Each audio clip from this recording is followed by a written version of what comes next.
শনিবার দিন প্রচণ্ড বৃষ্টি হয়েছিল, কলকাতা পুরো জলমগ্ন। দেখো কি অবস্থা, পুরো জলে জল। এই জায়গাটা হচ্ছে রাসবিহারী আর দেশপ্রিয় পার্কের পাশে, পুরো জল। কি অবস্থা, হ্যাঁ মানুষের।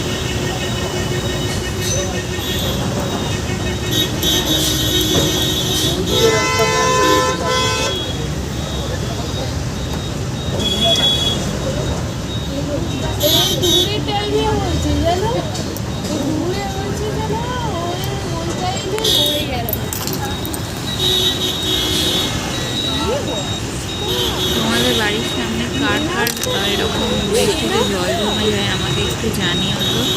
আমার শ্বশুর বাড়ির সলপে ওখানে অতটা জল জমে না, কিন্তু এই কলকাতার রাস্তা তো দেখে আমি অবাক হয়ে গেছি। বৃষ্টিতে এরকম জল দাঁড়িয়ে গেছে, আমি তো এক্সপেক্ট করতে পারিনি এতটা জল থাকবে। কি অবস্থা, মনে হচ্ছে যেন ছোট কোনো বোট রাইড করছি, এত জল হয়ে গেছে কলকাতার রাস্তায়।